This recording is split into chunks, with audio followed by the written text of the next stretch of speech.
So the man who was literally voted most likely not to succeed by his high school classmates ended up being diagnosed as a literal form of genius by the brilliant neurologist Oliver Sacks. Which is just a crazy contrast. Right. Today, we are looking at the ultimate contradiction, Robin McLaurin Williams. Yeah, there is just this staggering gap between his public perception and his private reality. I mean, Christopher Reeve famously described his friend as an untied balloon. Oh, I love that description. It's perfect, right? Just something Yeah. totally erratic, bouncing off the walls, completely impossible to catch or even predict. Which is exactly the image we all have. I mean, the guy who made the entire planet laugh, who voiced our most beloved, hyperactive childhood characters, just the fastest mind in entertainment. Absolutely. But welcome to this deep dive for pplpod, because today our mission is to look at the comprehensive, often hidden biography behind that untied balloon. Yeah, we're going way past the surface level stuff here. Exactly. Far beyond the manic comedy, the suspenders, the iconic voices. Right. We're unpacking the classically trained actor, the intensely isolated kid, his desperate need for a chemical off switch, and the frankly horrifying invisible neurological war that ultimately dismantled his mind. And, exploring his life really challenges some of our most basic assumptions about where comedy actually comes from, what genius costs, and how we fundamentally misunderstand the biology of depression. It really does. So to understand the loudest man in the room, we actually have to start in absolute echoing silence. Yeah, which surprises a lot of people. Right. Because Robin Williams was born in Chicago in 1951, but he grew up in suburban Michigan. Yeah. And when I say he grew up wealthy, I mean his father was a senior executive at Ford. Serious money. Yeah. They lived in a 40-room farmhouse on 20 acres of land. And, on paper, that sounds like this idyllic mid-century American paradise, but the reality for him was profound isolation. Because his parents were gone so much. Exactly. Both of his parents were frequently working or traveling. So he was this overweight, intensely shy child who was largely raised by the family maid. His primary companion was really just his own imagination in this massive empty house. He literally played with toy soldiers by himself in empty rooms. I mean, he even mentioned later that he started using humor specifically as a tool to get his mother's attention when she actually is around. Yeah, to bridge that gap. It totally makes me think of the Bruce Wayne analogy. Like, you have a rich, lonely kid in a giant mansion who develops a powerful, larger-than-life mask to interact with the world. Oh, that's a great way to put it. For Bruce Wayne, it was Batman. But for Robin Williams, that mask was comedy and acting. He didn't start breaking out of that shell until he found the high school drama department. And that framing is so essential. Acting wasn't just some hobby he casually picked up, It was a psychological survival mechanism. A way to exist. Right. It was the first effective bridge he built between his incredibly active internal world and the external human beings he felt so disconnected from. Which makes his next step so fascinating. Yeah. After a brief, kind of bizarre stint studying political science. Which is hard to picture. Impossible to picture. Yeah. But he scores a full scholarship to the Juilliard School in New York City in 1973. And he and Christopher Reeve were the only two students accepted by John Houseman for the incredibly prestigious advanced program that year. Yep, just the two of them. But here's what I don't get. Juilliard is rigid. It is classical, it's conservative, it's strict Shakespearean training. How could that environment possibly contain an untied balloon? Well, sending Robin Williams to classical Juilliard is like putting a high-performance suspension system in a drag racer. Okay, I'm listening. It didn't slow the engine down at all. It just gave him the chassis he needed to hit 200 miles an hour without flipping over. Wow. Juilliard gave him the technical mechanics to weaponize his improvisation. So give me an example of those mechanics. Like, what was he actually learning? He was learning intense bodily control, breath support, vocal manipulation. Look at his dialects class with Edith Skinner, who was one of the top voice teachers in the entire world. Okay. She taught strict phonetic placements, and Robin completely baffled her because he could instantly drop into any accent on Earth. But Juilliard taught him how to sustain that without destroying his vocal cords. So he wasn't just doing a quick party trick. Right. They taught him how to physically ground a character rather than just doing a fleeting impression. But his primary acting teacher, Michael Kahn, He didn't buy it at first, did he? I read he thought Robin was just doing cheap stand-up in acting class. He did. He really did. Until Robin completely silenced the entire faculty with a brilliantly serious, quiet performance. This was the old man, right? Yeah, he played an old man in Tennessee Williams' Night of the Iguana. And Christopher Reeve noted that Robin didn't just mimic an old man. His entire physiology shifted. He became the old man. That's incredible. But he drops out in his junior year.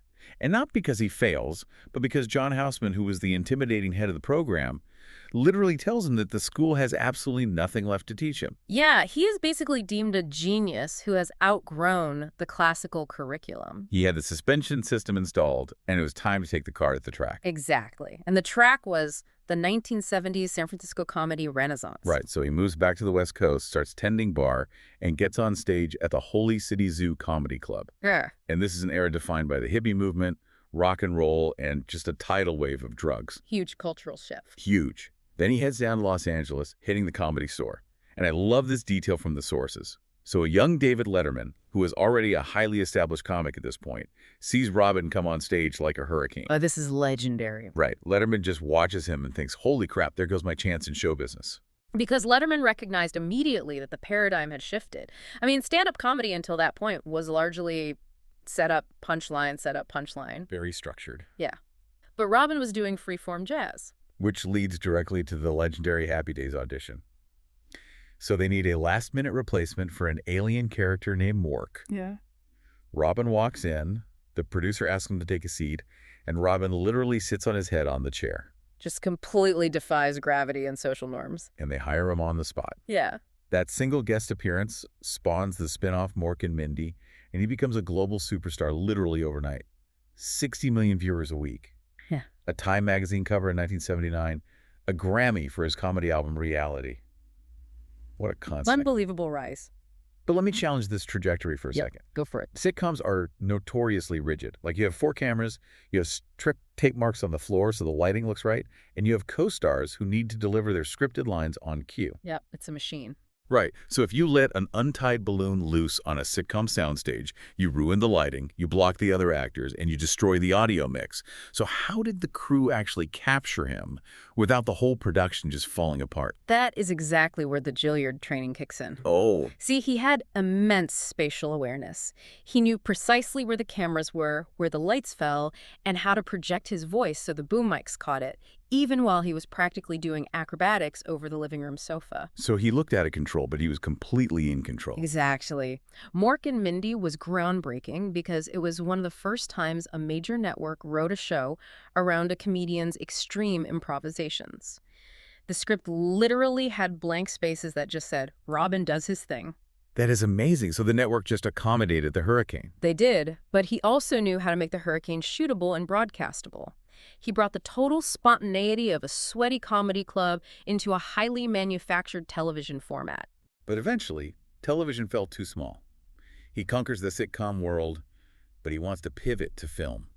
And he struggles initially, right? Yeah, he did. He called himself a character actor, trying to carry a leading man's plot. He said he didn't want to be Bogart, he wanted to be Peter Lorre.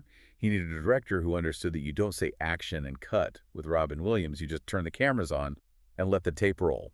Which brings us to Barry Levinson and the movie Good Morning Vietnam in 1987. That is the cinematic breakthrough. He plays Adrian Cronauer, a real-life radio shock jock during the Vietnam War.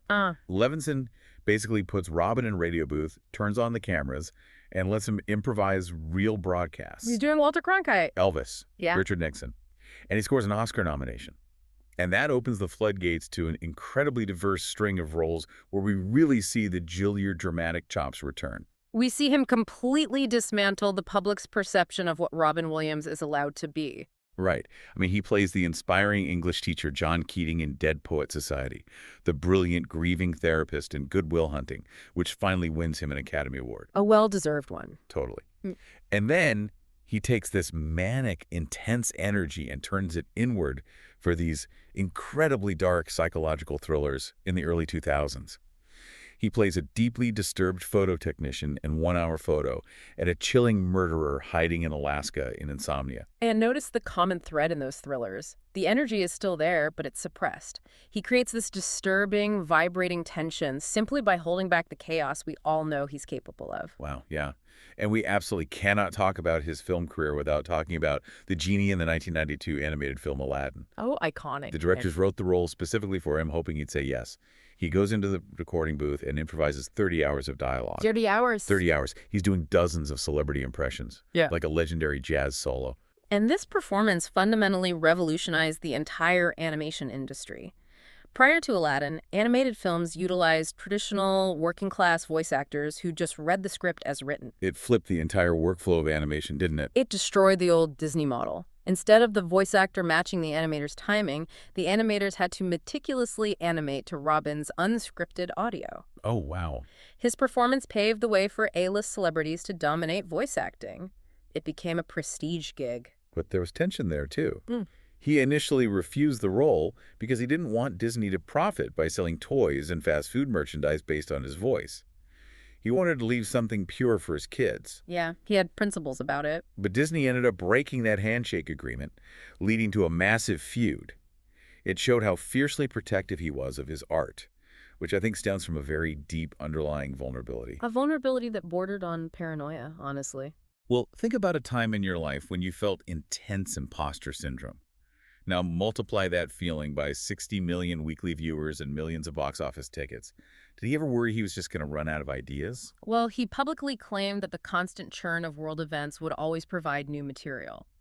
But internally, he harbored a profound fear of losing his creative edge. Really? Yeah, he drew a lot of his drive from the intensely brutal environment of the stand-up comedy scene. He saw people flame out, burn out, become bitter. He was terrified of becoming dull, of getting too afraid to speak his mind. Which brings up a dark, mechanical question. Mm-hmm. If you have a brain that can generate 30 hours of rapid-fire, A-grade material in a sterile sound booth, Yeah. how do you turn that brain off at night? You seek out a chemical off switch. And this is where the story pivots to his personal battles. During the late 1970s and early 1980s, right as he is becoming a global superstar, he develops a severe addiction to cocaine. He admitted later that cocaine actually made him paranoid when he was performing. But the lifestyle of the comedy clubs at that time was entirely saturated with drugs and alcohol. It was just the industry standard for coping with the adrenaline. And the turning point for his sobriety is harrowing. He was casual friends with the comedian John Belushi. Robin actually partied with Belushi the very night before Belushi died of a drug overdose in 1982. Just incredibly tragic. The profound shock of seeing his peer die, combined with the birth of his own son, Zach, around the exact same time, was a massive wake-up call. He forces himself to get sober. But an untied balloon doesn't just sit still. He had to replace the drugs with something else. Right, he replaced chemical exhaustion with physical exhaustion. He turned to obsessive cycling. He eventually owned 87 bicycles. 87? Yeah. He would travel all the way to the Tour de France to ride the stages. He once told a local bike shop owner, "Cycling saved my life." And it makes perfect sense. To quiet a mind that runs that fast, you have to push your body until it simply cannot move anymore. But addiction is a chronic disease of the brain's reward system. The urge doesn't permanently vanish. No. In 2003, after 20 years of strict sobriety, he relapsed into alcohol abuse while filming in Alaska. That led to a stint in rehab in 2006 and another tune-up in 2014. Yeah. And yet, throughout all of this personal torment, his capacity to care for others seemed to just expand exponentially. His philanthropy is staggering. He co-founded Comic Relief USA with Billy Crystal and Whoopi Goldberg, raising $80 million for the homeless. He traveled to 13 countries on USO tours, performing for over 90,000 troops. Because the philanthropy wasn't just a byproduct of his wealth, it was fueled by his empathy. He was completely open about his addictions on stage, too. He talked about the cocaine, the alcohol, the rehab. He made his deepest flaws the center of his routines. He explicitly called his deeply personal comedy routines cheaper than therapy. So was a stage an enabler or a release valve? Oh, it was a release valve. His personal struggles allowed him to profoundly understand pain in others. The reason he dedicated so much time to helping the homeless, visiting troops in active war zones, and supporting children's hospitals was because he knew exactly what it felt like to be trapped in the dark. Which makes the final chapter of his life incredibly difficult to process. Because his lifelong, highly publicized battle with addiction and clinical depression completely masked the true final tragedy. He was fighting a fatal neurological disease that was literally dismantling the hardware of his mind. And this is the most crucial distinction in understanding his death. It often gets completely misunderstood in the public narrative. So in 2013, he begins experiencing a bizarre, prolonged spike in terrifying symptoms.